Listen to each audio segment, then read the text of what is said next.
haunted by the demons of his past every day.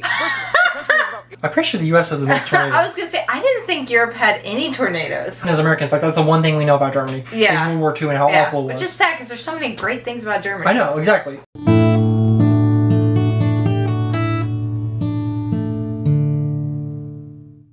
Hey everyone, welcome back to the channel. Today we're going to be taking another look into Germany. Like we've said, we are wanting to kind of branch out and look at other countries, and we've done a couple videos on Germany, and that's what we're doing here today. The previous video we did, a lot of the people from there recommend that we check out the Geography Now Germany video. So I don't really know anything about it, so other than we're checking out today. So that's what we're doing. Like I've said in previous videos, I've never done a DNA test, and I've heard that Europeans get mad when Americans claim ancestry or whatever. But I feel like Germany, I feel closest to, at least family-wise, like blood ties. Well, you know for a fact when your relatives came from Germany. Yeah, I know not that long. Right before the war, I think. My grandfather came from Germany. Yeah. So I know at least on that side very clearly. On my mom's side, I don't really know much at all. So that's why I just feel a strong connection, as well as we have family that lives there. I know I've mentioned this before, but I just really like Germany. Yeah. I've never been. I know you have been, and you really liked it. So all that, I just feel like a connection, even though I've never been, and I don't. It's your fatherland. I don't know. I just have a connection, maybe that, or your grandfatherland. I don't know if people really care about all that, but hopefully someday we'll go to Germany. Yes. And it's one of the languages. Next on our list. It's one of the languages I would actually like to learn. It'd be like Spanish or German. Das gut. Sehr gut. I forget. I'm sorry. Anyway, guys, we're going to get right into the video and check it out. If you are new to the channel and you're from Germany, please send us links to videos we should check out of your country if you want to. The best way is through Instagram or on Discord. And if you like this type of content, you like watching an American learn about your country, please consider subscribing. But other than that, let's get right into this video and check it out. All right. Lederhosen, Schnitzel beer, Bratwurst order, bread and beer, complicated history beer, no humor, EDM, and gummy bears that will kind of like give you diarrhea, but it's like worth it. Ugh, those are such horrible stereotypes that every German is so sick and tired of hearing. Okay, the only one I know of that I've heard is like the beer. I haven't heard any of those. That's why it was mentioned twice. Worth it. Ugh, those are such horrible stereotypes that every German is so sick and tired of hearing. One gummy bear? It's time to learn geography. No! Hey everyone, I'm your host Barbie. So, we've conquered Belgium's castle, jumped through Denmark's lagoon, danced through France's forest, and now we've made it to the final boss of the EU, Kingpin Germany. Level 1, begin.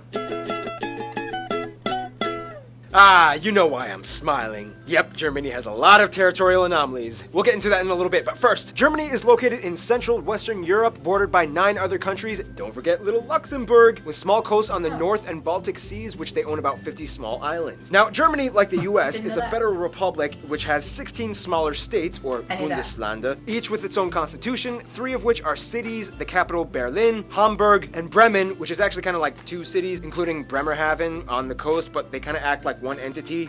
Fun side note.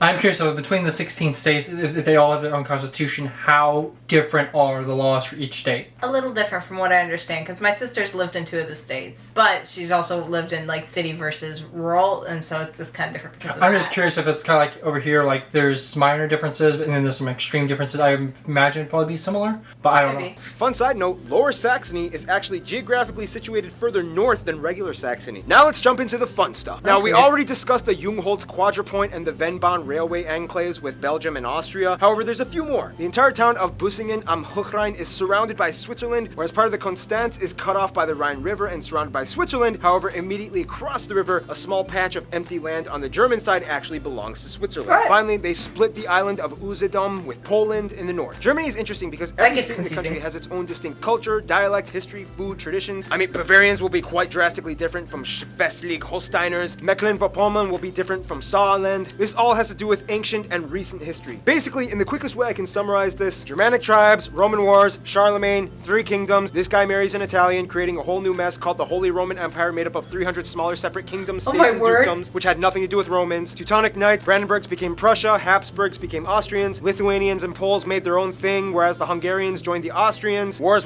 battles, Napoleon comes over and messes everything up, and finally, German nationalism surges, and in 1871, Otto von Bismarck creates the first proto-German unified state. And then they're all like, oh dang, we came late to this game. We gotta scramble for some colonies. And that's how all of these countries at one point spoke German. Oh, and also, we gotta scramble for some That's colonies. interesting. And that's how all of these countries... Yeah, okay, guys. Obviously, like when it comes to German history, I again know very little. As many of you guys probably know, especially like in American schools, you pretty much learn about World War II Yeah. and World War One. Those are the main ones. I didn't realize that Germany ever had colonized though, I don't think I knew that either. and I didn't know they had like 50 little I know they islands. tried to a lot. I didn't even know that. I knew it was more recent that they like the actual shape of Germany came to be. I'm pretty sure. Oh, really? Yeah, it was very different until I think after World War or during World War II. I don't know.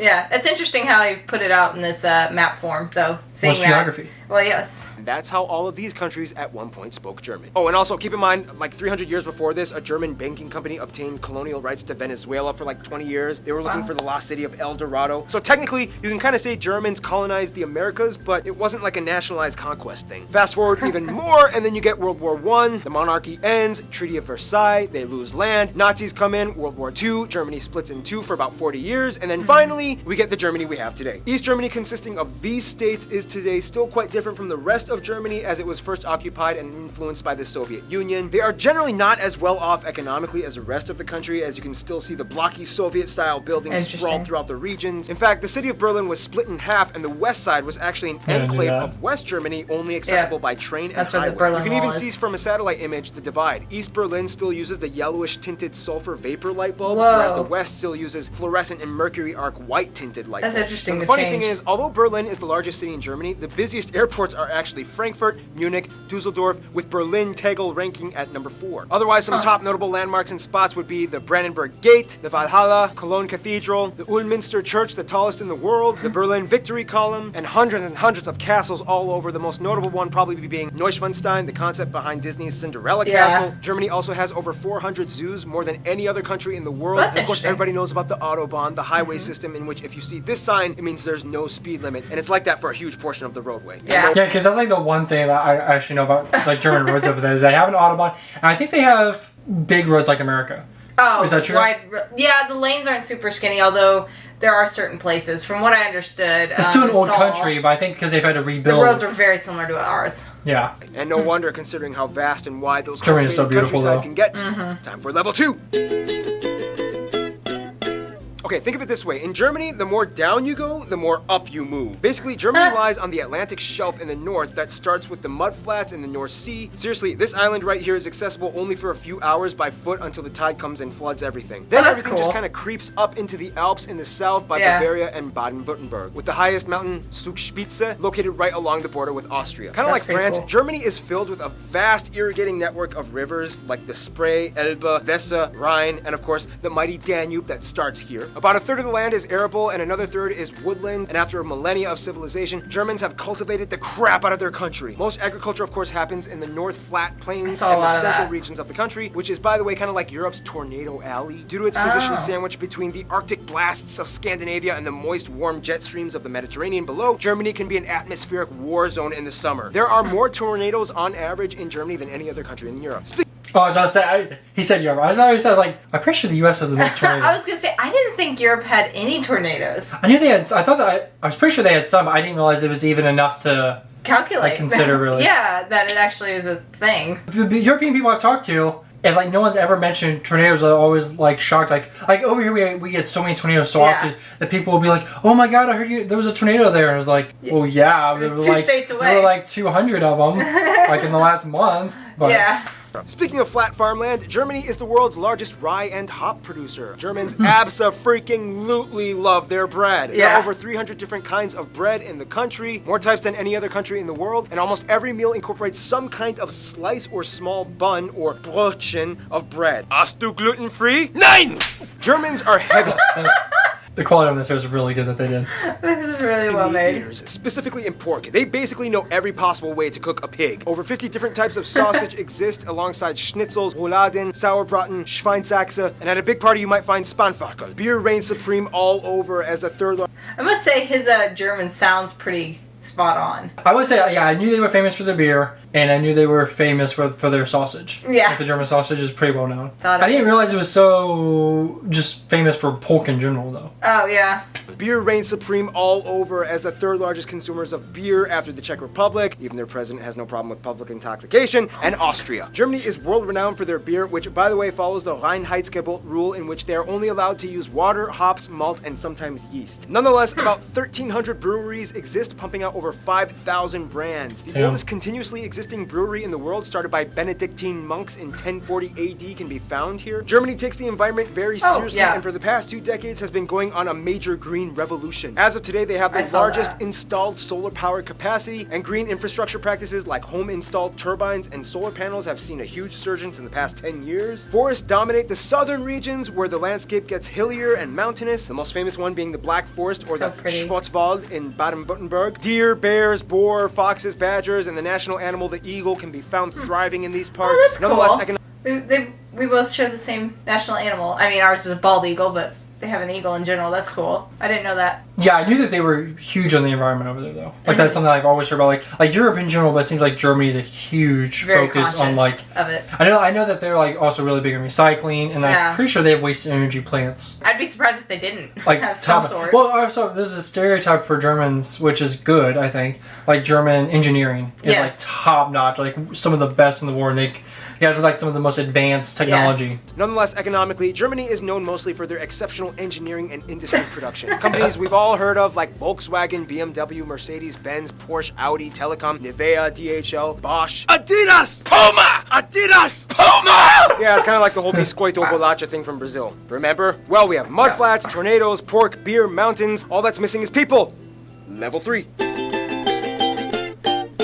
Fun little side note, in Germany, this is 3, not Yeah. less. Now, if the EU was a family, Germany would kind of be like the dad who got out of rehab, reconciled with his wife and kids, and is taking his new life very seriously as he is haunted by the demons of his past every day. First of all, the country has about 82 million people and is the most populated in the EU, second most in Europe after Russia, and has the 4th largest nominal GDP in the world. About 80% of the country identifies as ethnically German, 12% other Europeans, mostly Polish, Italian, Dutch, and so on. Turks make up about 3.5%, Yeah. Asians at 2%, and the rest are made up of other groups like Africans and Americans. Also, they use Interesting. the euro, they use the C and F type outlets, and they drive on the right side of the road. Germany is without a doubt. Yes, the right side of it. The That's the correct. key difference. It's the correct side.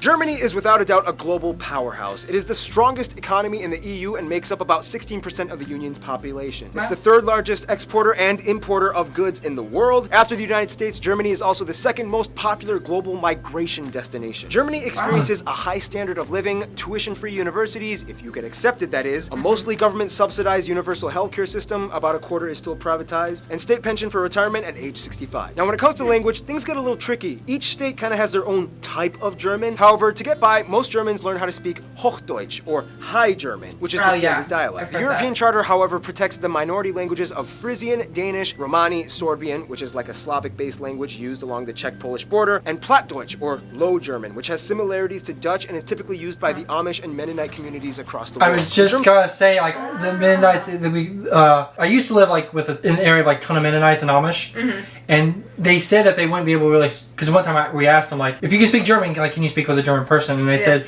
they probably couldn't because they call it Deutsch. It's like a mix between German and Dutch, Right. so they can kind of understand phrases, but they can't have like a full-on conversation with Right. someone. Right. But from that area, they enough. probably could, Interesting. because they don't speak High German. Right. In terms of regional distinctions, though, Germany is kind of divided into 5 cultural areas: Rhineland, East and Mitteldeutschland, Norddeutschland, Baden-Württemberg. Which part does your sister live in? I think number 1. Number 1? Okay. Yeah. So sorry, I just obviously don't point out the city. I was Cultural just curious. areas: I can't Rhineland, remember. East and Mitteldeutschland, Yeah, East and Norddeutschland, Baden-Württemberg, Rhineland and Bavaria. border. Rhineland is on the west side and has a culture somewhat more influenced by France, more Catholics. Carnival celebrations are huge out here. East and Middle Germany was the part that used to be its own country for 40 years as it was influenced by the Soviets. Sorbians can also be found here too. Northern Germany has a coastal sea culture that identifies closer with Denmark and the Netherlands. They are also known for being kind of quiet and reserved. Baden-Württemberg I thought that was all Germans. quiet and reserved. Brandenburg has an interesting Swabian culture where they speak a dialect so thick that only about 40% of it is intelligible to other Germans. Oh, wow. And then you have Bavaria, which is where the Americanized, perpetuated stereotypes about Germany came from, with lederhosen, dirndls, half-timber, beer houses, and cuckoo clocks. For the record, Germans are sick of those stereotypes. It's like saying all Americans are cowboys with guns and horses. Speaking of stereotypes, some of the stereotypes in Germany include things like Saxons being very indecisive, Berliners are always bragging about themselves, Swabians are stingy, Bavarians drink too much, Hessians talk too much, Holsteiners don't talk enough, and so on. Words differ from regions too. For example, in High German, you would say Auf Wiedersehen, but in Bavarian, you would say Fiat die Gott. In Kölsch, you would say Tschüss, and in Rhineland, you might say Ajus. And there's so many compound words that get really long and complicated, like Rindfleischetikettierungsüberwachungsaufgaben Übertragungsgesetz. This is because many words are mehrdeutig, or ambiguous words, that are kind of elongated to give off an extensive meaning. Germans have very vivid imaginations and make up words for everything. Like my favorite word, Backpfeifengesicht. Not this time. By the way, for the record, Wait, this what letter did makes it go I back? think I meant to punch or slap out. A face in need of slapping. Face in need of slapping. my favorite word, Backpfeifengesicht. Not this time. By the way, for the record, this letter makes a double S sound. However, spelling reformers have tried to decrease the usage of this letter in recent years, which has led to some protests. Germans also love dubbing everything from foreign media into German. Some like this, some don't, but either way, it's here to stay. About 60% of the country identifies, at least nominally, as Christians, split between Protestants and Catholics. Germany was even... That's actually pretty high. That's a lot higher than I would think. Yeah, I think that's higher than what England is. Well, I think the U.S. now is only like 45%. That's it? I thought it was way higher than Well, that. it used to be, but as time has gone on... I think it depends, because like in the Midwest, I think it's closer to 80%. Yeah, but I meant like the U.S. in general. Like, if you take the whole country... I guess I can see I that. think it's like 45% though. Wow. at least nominally as Christians, split between Protestants and Catholics. Germany was even the birthplace of the Protestant Reformation, split from the Catholic Church by Martin Luther. Otherwise, the rest are mostly agnostic or irreligious, with a noticeable community of Muslims, mostly from the huge Turkish and Middle Eastern communities, at about 5%, as well as a few Jews, Buddhists, and Hindus rounding up the remainder 1%. To kind of get a feel of what it's like to be German, you kind of have to understand where they've come from. After World War II, they kind of had a lot of work to do. However, it wasn't until the mid-50s and early 60s that the Wirtschaftswunder, or economic wonder, happened, to which almost everybody got to work. Basically, this guy envisioned and implemented a social market economy combined with free market capitalism alongside socialist policies that established fair competition in a welfare state. GDP increased by 80%, investments by 120%, labor forces were utilized to the maximum. Things started to get better. In Germany, all children are corralled into general public schools until age 10, when they are given the option to enroll in 3 different types of middle schools. Gymnasium, geared towards focusing on higher linguistic, mathematic, and science fields for universities. Realschule, a middle ground type of school. And Hauptschule, a school that is geared towards helping kids that seem to show promise in specific vocation or trades. Germany also has the largest music market in the EU and the 3rd in the world after the US and Japan. They love preserving their heritage and culture through music and art. In fact, there are around 130 national orchestras, mostly supported by public money, and artists get a 50% reduction in health insurance through a special type of offer in the legal system. One thing I'm curious about on the schools, though, I'm assuming, I wonder if it's like you get to choose as a parent where your kid goes, or it's most likely like a testing thing. Oh, like you can test into a certain school or not? Well, like if you're middle ground, you go to the middle ground school. If you, I wonder, like, even if you're middle ground, you can still test into another school as well. I don't know. But I like the split though, because not everyone's the same. Not everyone loves math. So the fact that they kind of split that off, I think, is really just a great idea. Yeah, that's as opposed to like being stuck in a school, learning the same thing over and over, just slightly more advanced. Yeah. For 12 years, just doesn't make sense. Yeah. One thing that still kind of supposedly maintains itself in Germany is the mindset of Vergangenheitsbewältigung. Totally butchered that, which kind of translates to a lingering sense of guilt from the past. Germans have reportedly some of the lowest levels of national pride, and unless if you're at a soccer game, chances are you will almost never see anyone holding a German flag or waving it in any kind of like patriotic state. Yeah. It's weird, but it's kind of how things are. I mean, I've actually heard that like most countries everywhere, they don't like wave their flag or have it everywhere. Well, for them, like even the little bit I was there, you can sense it that they're just trying to get over their past. they're trying to recover. So a lot of things like they don't mention it, or it's just kind of like big elephant in the room that they're trying to recover from. I do know that they still have a ton of museums, and I think they purposely do teach their past. But what I'm trying to say is, like, I'm pretty sure I think I heard this from somewhere, was that it's mandatory that in school they go to like a concentration camp museum or something. Oh, wow. Like, I think they have like, this is our history. Like they kind of own it. Interesting. Like they're not just trying to bury it, which I think is very important. Like, they're moving on. Yeah. Like, obviously they probably don't want to talk about it. But they don't want history to repeat. I'm sure German people like hear it all the time, because like even as Americans, like that's the one thing we know about Germany. Yeah. Is World War II and how awful it was. Which is sad, because there's so many great things about Germany. I know, exactly. Like, I'm just saying that like I can appreciate that they don't just like try to pretend it didn't happen. Right. Yeah. Weird, but it's kind of how things are. You monster. They've made great strides to move on from the past. Nazi flags and Mein Kampf are incredibly illegal items to own in Germany, and they even have a rule, the Volksverhetzung, which basically says you cannot talk trash by denying the past atrocities. Some people say this infringes on free speech, others say it's good because it solidifies truth. Otherwise, some notable Germans throughout history include Charlemagne, although he was a Frank, but I guess it kind of counts. Albrecht, Dürer, David Friedrich, Gutenberg, Bach, Beethoven, Karl Benz, Albert Einstein, although Americans would like to claim that he moved to the US and became an American, Johannes Kepler, Johann Wolfgang von Goethe, Friedrich Schiller, Michael Schumacher, Alex von Humboldt, and of course Karl Marx and Friedrich Engels co-founded Marxism. But one thing Germans do best would have to be diplomacy. To this day, the German passport holds the most visa-free nations out of any other country in the world, just beating Sweden. Therefore, you can kind of conclude that Germany kind of knows how to relate to people. Let's find out how in the final round, level 4. Wait, what does that mean? It's like the most versatile passport? I think so. It's really easy to get into almost any country with a German passport. Huh. Final round, level 4. Germany knows how to make friends. They have over 220 diplomatic missions abroad and over 350 honorary consuls, and have an incredibly high position of authority in the EU. Their closest African friend would probably be Namibia. As a former German colony way back in the 19th century, Namibia held on relations, and to this day, German is still a recognized language in Namibia. Germans have been supporting and sharing ties both economically and ideologically for over a century. India and South Korea are really close friends in Asia. India supported both East and West Germany during the Cold War, and after reunification, they were like, woohoo! Even better! And Germany is to South Korea what Japan is to France. They love to piggyback off of each other's ideas and cultures, especially in the automotive industry. Many South Koreans were sent to Germany after the Korean War to work abroad and study, and Germans have been growing in fascination with visiting South Korea. The US is probably the closest ally outside of the EU. About 30% of Americans claim German heritage, and after World War II, the Marshall Plan allowed the US to give post-war aid to Germany, which helped kickstart the economic recovery. Germany was a key figure in the formation of the State of Israel after World War II, which after the Holocaust left an obligation to invest in the building up of a Jewish community. Turkey is probably the closest Middle Eastern ally, as the Turks... Well, it's kind of like what he just said, like the US, we bombed it, so then we like help with the economic... I guess it's similar.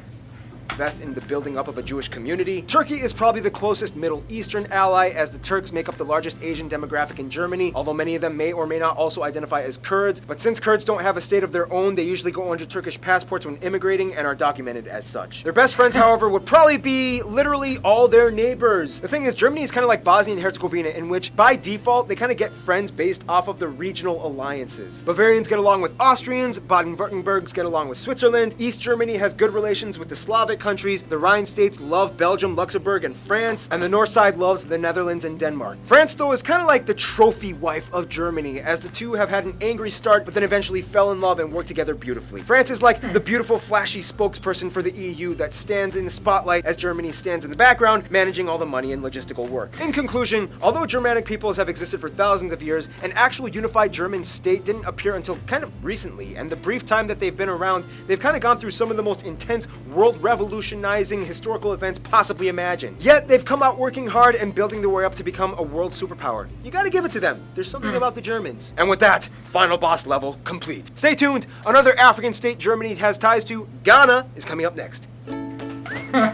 Super good video. Yeah, that was The graphics, the comedy, how fast he had to talk to get all that stuff in the short amount of time. So. And he covered more than just geography. Yeah, he covered way more.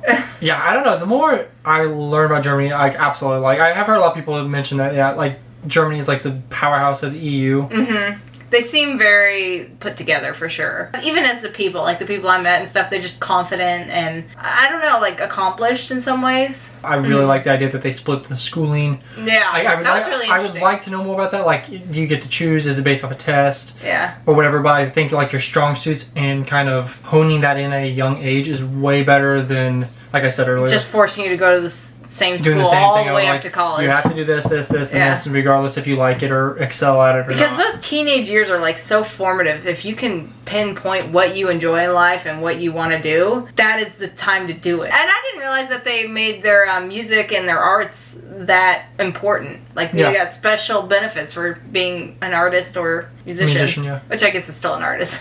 Yeah, no, and then obviously like it's just a beautiful country, thousands of years of history. Even though Oh, yeah. that I'm pretty sure, like I said, pretty sure that like the modern shape of Germany that we see Yeah. is a more modern thing. Yeah. It's still they have all that history, obviously being in Europe and just Yeah. castles and A lot of castles. the mountains. Obviously, I think if I went to visit, and correct me if I'm wrong, guys, I obviously would think I would want to go south to see the mountains. Yeah. I don't know if the north with the seas, like, is that really good scenery, guys? I don't know. I really do like Germany. Uh-huh. Looking forward to learning more. I don't know if and Germans hopefully like going us. there someday. Oh, I kind of think since we have family there, we have to go there. Yes, for like, sure. regardless, that's kind of the thing. Yeah. So The next eventually big we will trip. go to Germany. Yes. It's just a matter of when. Yeah. Anyway, thanks for sticking with us, and I know this is a longer video, but I think it's well worth it. We learned a lot. Thank you guys for recommending Geography Now. He did a great job, great channel, and I would definitely have to check out more videos of him, even if it's just in our own time. Anyway, guys, thank you so much for watching. We'll catch you guys in the next video. Tschüss.